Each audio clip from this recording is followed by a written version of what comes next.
اللهم صل على سيدنا محمد يا رب صل وسلم دائما ابدا على حبيبك. تو بھائی ایک ایک چیز. پھر وراثت کے مسائل دیکھو یار, کہ محمد صلی اللہ علیہ وسلم تو امی تھے, لکھنا پڑھنا نہیں جانتے تھے. انہیں کیسے پتا چل گیا کہ بیٹے کا دگنا ہونا چاہیے, بیٹی کا آدھا ہونا چاہیے؟ اس لیے کہ بیٹے پہ خرچے زیادہ ہیں. عرب تو بیٹی کو ایک کوڑی نہیں دیتے تھے. ایک طرف غلو یہ تھا کہ بیٹی کا وراثت میں حصہ نہیں ہے, دوسری طرف انگریز نے بیٹی اور بیٹے میں کیا کر دیا؟ بولو بھائی, برابری. اور اپنے لحاظ سے بڑے فنٹر گیری کے, یار ہم نے عورت کو مرد کے برابر کر دیا. برابر نہیں کیا, مرد سے بہت پیچھے دھکیل دیا آپ نے. کیسے دھکیل دیا؟ بس یہ بیان کر کے میں اپنی بات ختم کرتا ہوں. دیکھو, ایک آدمی کا انتقال ہوتا ہے, وہ مر گیا, بیوہ بھی نہیں ہے کوئی, اس کا ایک بیٹا اور ایک بیٹی, اور وراثت چھوڑی اس نے کتنی؟ 3 لاکھ روپے. اسلام کہتا ہے 2 لاکھ بیٹے کو دو, 1 لاکھ بیٹی کو.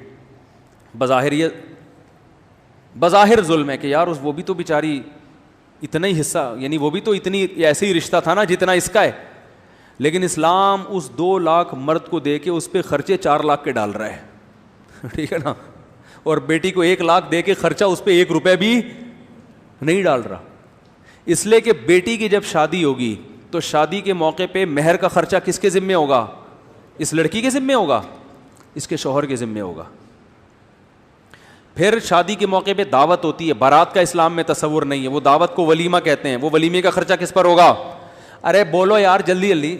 پھر آپ لوگ بھول جاتے ہو, جب شادی ہونے کا ٹائم آتا ہے نا بھول جاتے ہو آپ.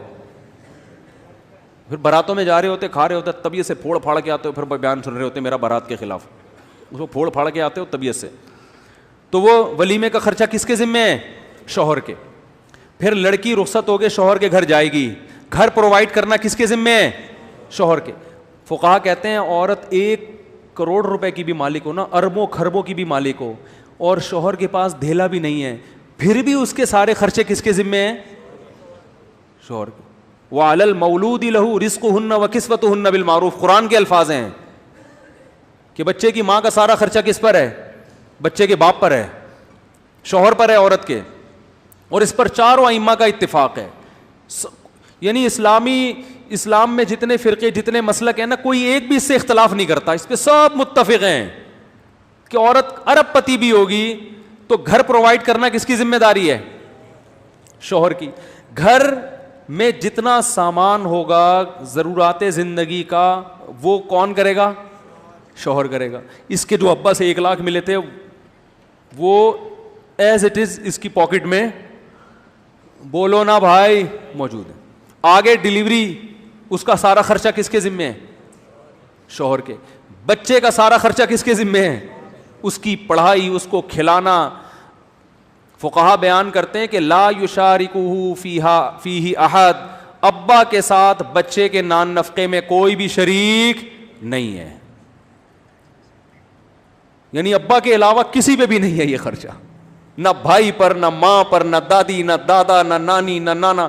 ٹوٹل آپ کے 14 بچے ہوں, سارا خرچہ کس پر ہے؟ بولو نا بھائی, باپ کے اوپر ہے. تو وہ 1 لاکھ اس کے ابھی تک جیب میں پڑے ہوئے کہ نہیں پڑے ہوئے؟ پھر آگے کے درجنوں مسائل ہیں سارا. تو اس کے 1 لاکھ سے یہ ہوگا کہ اگر یہ نصاب کے برابر پہنچ رہے تو زکوٰۃ واجب ہے, وہ بھی اسی کے فائدے کے لیے, آخرت میں ذخیرے کے لیے. سمجھ میں آ رہی ہے بات؟ اور شوہر کو اس کے مال میں ذرا بھی حق حاصل بولو نہیں ہے, وہ اپنی مرضی سے جہاں چاہے خرچ کرے, یہ اس کا پیسہ ہے. اب آتے ہیں وہ جو جس لڑکے کو 2 لاکھ روپے ملے تھے, اس کو کتنے ملے تھے؟ 2 لاکھ. اس کا کیا ہو رہا ہے بیچارے؟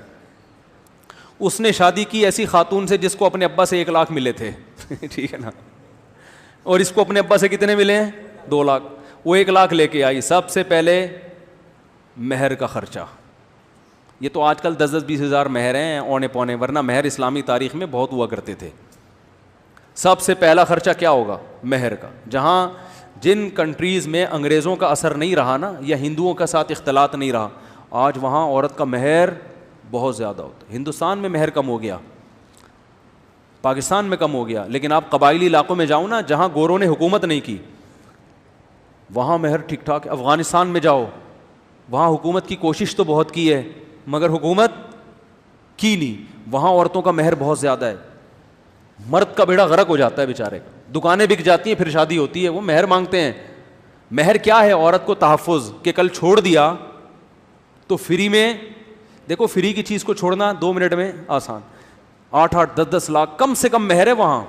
اس کا فائدہ یہ ہوتا ہے کہ آپ نے اس وقت تو جان جوکھوں میں ڈال کے اپنی پراپرٹی بیچ کے شادی کر لی, اس کے بعد یہ نہیں ہوگا کہ آپ اگلے دن اس کو چھوڑ دیں, کیونکہ طلاق کی صورت میں مہر بہرحال واجب الادا ہو جاتا ہے. کیونکہ طلاق سے پہلے تو عورتیں اکثر مہر مانگتی نہیں ہیں کہ چلو میاں تم ہم بھی خرچ کر رہے ہو, مانگ لیں تو ان کا حق ہے, لیکن طلاق کے بعد تو فوراً ادائیگی. تو ایک تحفظ ہے نا اسلام نے دیا ہے عورت کو کہ بھئی طلاق کا اختیار تو تمہیں ہے, لیکن طلاق کو تمہارے لیے کیا بنا دیا ہم نے؟ مشکل. کیونکہ دوبارہ شادی میں پھر 18 لاکھ, پھر 20 لاکھ, پھر تو اور مشکل ہو جائے گی. کنوارے کی تو پھر بھی لوگ دلچسپی ہوتے ہیں, ایک دفعہ طلاق دے دی پھر تو ڈبل مہر مانگ رہے ہوتے ہیں. ابے تو نے اس کو دیے گا, ہماری بیٹی کو بھی کل دے سکتا ہے, 25 لاکھ لکھ دے تو. ٹھیک ہے نا, ایسا ہو رہا ہے معاشرے میں, اور یہ حق بنتا ہے لڑکی والوں کا. بھائی ہمیں کیا پتا, آپ ایک کو چھوڑ چکے ہیں, پتہ چلا کہ کل اس کو بھی چھوڑ دیں, تو کچھ چھوڑیں تو کچھ ہو تو صحیح اس کے پاس. تو اب وہ بیچارے جس کو 2 لاکھ روپے ملے تھے, وہ جب شادی کرے گا تو مہر میں ہی 2 ہو سکتے ہیں نکل جائیں اس کے. ٹھیک ہے نا, چلو نہیں نکلے, اس کے بعد نان نفقہ, پھر خرچہ, پھر بچوں کے اسکول کی فیسیں, بچوں کا سارا خرچہ. تو اسلام نے اس کو 2 دے کے لیے کس سے؟ لیے 2 کروڑ روپے اس سے, اور عورت کو 1 لاکھ دے کے اس پہ ذمہ داری کچھ بھی نہیں ڈالی سوائے زکوٰۃ اور قربانی کے. وہ بھی نصاب تک اگر مال پہنچ رہا, وہ بھی اس کا حق ہے کہ وہ عبادت کرنے کا تو اس کا بھی دل چاہتا ہے نا. تو کیسا اعتدال. اور پھر مرد پہ یہ ذمہ داریاں ڈال کے پھر عورت کو اتنا حکم دیا ہے کہ جب یہ مکھنچو اتنا تم پہ خرچ کر رہا ہے تو تھوڑا سا اس کی اطاعت کر لو. تم غلامی نہیں کرو, اطاعت کرو. اطاعت الگ چیز ہے, غلامی الگ چیز ہے. فرما بردار بن جاؤ اس کا. اس سے کیا فائدہ ہوتا ہے؟ دونوں کا رشتہ مضبوط ہوتا ہے. کیونکہ اگر مرد پہ اتنی ذمہ داریاں ڈال کے عورت کو کہے کہ تم نے ماننی نہیں ہے, تو کہے گا میں کو پاگل ہوں, صحیح ہے نا, میں گدھا بن کے سب کچھ کر رہا ہوں میں, اور چلے گی میری نہیں. تو اس سے رشتے کیا ہوں گے؟ ٹوٹیں گے. یہی وجہ ہے کہ انگریزوں کے ہاں شادیاں کامیاب بہت کم ہوتی ہیں. اب ہندوؤں کے بھی شادیاں ناکام ہونا شروع ہو گئی ہیں, کیونکہ کلچر ختم, چینج ہو رہا ہے. سب سے کم ڈیورس اور طلاق کا ریشو کس میں ہے؟ مسلمانوں میں. حالانکہ اسلام میں طلاق صرف زبان سے ادا ہو جاتی ہے, کتنی آسان ہے, پھر بھی ریشو بہت کم ہے. کچھ کوالٹیز ہیں اسلام کی جس کی وجہ سے نہیں ہو رہی. تو یہ بیلنس ہے یا نہیں ہے؟ اب گوروں نے کیا کیا؟ گوروں نے کہا نہیں جی ملے گی تو دونوں کو برابر ملے گی. وہ اسلام پہ بڑے اعتراضات کیے انہوں نے. ان کے جو اسکالرز گزرے ہیں کہ اسلام نے عورت کو پیچھے رکھا ہے, آدھی وراثت دی ہے, ظلم کیا عورت کے ساتھ. لیکن کیا ہو رہا ہے کہ بس میں میاں بیوی جا رہے ہیں تو کم بخت مکھنچو اپنی بیوی کا کرایہ دینے کے لیے بھی تیار. انگریزوں کو مکھنچو کا مطلب نہیں پتا, وہ سمجھیں گے مفتی صاحب ہماری تعریف کر رہے ہیں. کیونکہ امریکہ میں, یورپ میں بھی بیان سنا جاتا ہے, تو میرے دوست وہاں کہتے ہیں یار مفتی صاحب بعض دفعہ ہم گوروں کو سنا رہے ہوتے ہیں, وہ بولتے ہیں ہماری برائیاں, تو آپ پلیز ایسی نیگیٹیوٹی معاشرے میں نہ پھیلائیں. بعض دفعہ مجھے اس ملک میں سفر بھی کرنا پڑتا ہے, تو یہ سب چیزیں ہوتی ہیں نا, تو اچھی تو ان کو کیا پتا مکھنچو کسے کہتے ہیں. ان کے یہاں ہوتے ہی نہیں ہے. ٹھیک ہے, وہ یعنی ان کے یہاں ان کے حساب سے نہیں ہوتے, ہمارے حساب سے تو ہو سکتے ہیں, ان کے حساب. تو وہاں کیا ہو رہا ہے کہ آپ نے پورا حق دے دیا, لیکن بس میں سفر ہو رہا ہے تو کرایہ بیگم اب چائے بھی اپنے خرچے پہ پی رہی ہے یار گھر میں. تو بیگم اور میاں کا رشتہ بھی ختم. اس لیے کہ عورت کہتی ہے کم بخت, جب میں نے بھی بچوں کو آدھا کھلانا ہے, آدھا تو نے کھلانا ہے, اور خرچہ بھی میرا, تو ایک دھیلا اٹھانے کے لیے تیار نہیں ہے, تو میں تیری کیوں مانوں؟ ہے بھائی, میں تیری بات کیوں, میں اپنی آزاد زندگی گزاروں گی. اور میاں کہتا ہے جب تو آزاد ہے تو میں بھی آزاد ہوں. پھر ڈاکیومنٹس میں تو وہ میاں بیوی ہوتے ہیں, لیکن ایسے نہیں ہوتے جیسے ہماری مائیں اور ہمارے باپوں نے زندگی گزاری ہے. ساری زندگی کیسے محبت سے زندگی گزارتے رہے نا ہمارے ماں اور ہمارے باپوں کو. دیکھو نا ہماری ماؤں کو اور ہمارے باپوں کو کیسے زندگیاں گزاری ہیں انہوں نے, لڑ مڑ کے بھی پھر سلو کر کے بیٹھ جاتے ہیں. اس لیے کہ عورت کو پتا ہے بھائی اتنا خرچ کر رہا ہے میرے اوپر, اور میاں کو پتا ہے یار چائے تو یہی بنا کے پلاتی ہے, بچوں کو تو اسی نے پالا ہوا ہے.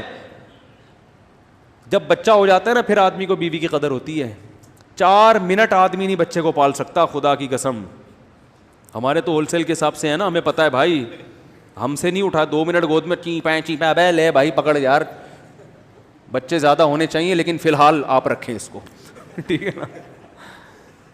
تو آدمی بھی محتاج ہے بھائی, اس کو پتا ہے بچے پالنے کے لیے مجھے بیوی سے بہتر, ان کی ماں سے بہتر کوئی نعمت نہیں. تبھی الٹی سی, تبھی میں نے ایک بیان میں کہہ رہا تھا نا, گھر سے باہر انسان کی بہت عزت ہوتی ہے. 4 ہوں گی بیویاں تو گھر میں بہت زیادہ ذلیل ہوگے معذرت کے ساتھ, 1 ہوگی تو تھوڑا کم ذلیل ہوگے. کوالٹی کا فرق ہے. ان میرڈ آدمی کی گھر میں عزت ہوتی ہے, ٹھیک ہے نا. وہ ذاتی مکان پہ میرا ایک بیان آیا تھا کہ ذاتی مکان نہیں ہوگا تو لوگ کہتے ہیں عزت نہیں ہوگی. بھائی گھر سے باہر تو عزت کسی اور بہت ساری چیزیں ہیں, گھر میں تو ویسے بھی عزت ہوتی نہیں. 1 ہوگی تو کم بے عزتی ہوگی, 4 ہوں گی تو بہت زیادہ بے عزتی. کوالٹی میں اس کی کوالٹی اچھی ہوگی بے عزتی کی. بے عزتی اور ذلت کی جو کوالٹی ہے وہ 4 کی صورت میں 4 گنا زیادہ اچھی ہو جائے گی. تو لیکن سب کچھ انسان برداشت کیوں کرتا ہے؟ بیوی کی الٹی سیدھی کڑوی کسیلی ناشکری باتیں سب. او بھائی اس کو پتہ ہے یار یہ بچوں کو پالنا میرا کام نہیں ہے, یہ یہی پال سکتی ہے. ماں تو جیسی تیسی ہو بھائی, اپنے بچے کے لیے تو وہی جنت. بچے کو بھی اس کی گود میں جو سکون ملتا ہے آپ کی گود میں نہیں ملتا. وہ تھوڑی دیر تک ابا ابا کرتا ہے, اس کے بعد اس کو وہ کہہ رہے یار وہ خوشبو آ ہی نہیں رہی ہے اس کی بغلوں میں سے, ٹھیک ہے نا. جو ماں کی بدبو اس کو کسی دوسرے کی خوشبو سے اچھی لگتی. تو نہیں پال سکتے بھائی, یہ مرد کا کام ہی نہیں ہے. مرد کھلائے گا, خرچہ بیگم کو کہے گا بیگم کیا چاہیے, تو بچے کو بھوک لگ رہی ہے تو میں باہر سے کچھ روٹی لا کے دے دیتا ہوں, دودھ لا کے دے دیتا ہوں, یہ کر لوں گا. پالنا تم نہیں ہے. تو اللہ نے ایک رشتہ بنا دیا نا. اب جب آپ ایک دوسرے پہ ڈپینڈ ہی نہیں ہے تو رشتہ کہاں گیا؟ صحیح ہے نا. اس کو کیا ہے, کاغذ میں ہے یہ میری وائف, بس شادی بیاہ میں ملوا دو یہ میری بیگم ہے, یہ وہ میرا ایک مکھنچو سا میاں پالا ہوا ہے میں نے, کم بخت 1 انڈا بھی مجھے اپنے پیسوں سے نہیں کھلاتا. تبھی طلاقیں بہت ہیں اور پھر پتہ نہیں کیا کیا ہے. وہاں سے میرے پاس کالز آتی ہیں کہ میں وہ یونین کاؤنسل میں ہوں, میں کاؤنسلنگ کرتا ہوں. وہ بیچارہ سارا دن بیٹھ کے کاؤنسلنگ ہی کرتا رہتا ہے, بیٹھ کے میاں بیوی کو کس طرح سے جوڑنا ہے. تو بس کاغذی رشتہ ہے, کاغذی رشتہ ہے. تو ہر چیز میں میرے بھائی اسلام نے بیلنس کیا ہے. تو بات میں جلدی سے بس ختم کروں کہ آپ کے پاس اگر آپ اسلام کو فالو نہیں کرتے تو سرے سے راستہ ہے ہی نہیں. ساری زندگی ٹکرے مارتے رہو گے, کیا صحیح کیا غلط کرنا کیا. یہ میرا بیان کئی ہفتوں سے چل رہا ہے لیکن اسٹائل تھوڑا سا ہر دفعہ چینج, کہ یہی تو سمجھانا ہے. تو اب میں مختلف الفاظوں سے مختلف مثالوں سے کھوپڑی میں اتارنے کی کوشش کرتا ہوں. چلو اس طرح سے نہیں تو اس طرح. تو بعض لوگ کہتے ہیں یار ٹاپک چینج ہی نہیں کرتے مفتی صاحب.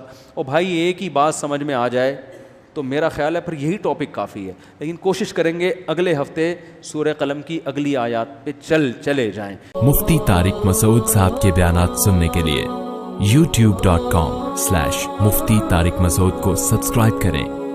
اور اگر آپ لائیو ویڈیو کو کبھی بھی مس نہیں کرنا چاہتے ہیں تو سبسکرائب کرنے کے بعد بیل آئیکن پہ کلک کرنا مت بھولیں. جزاک اللہ.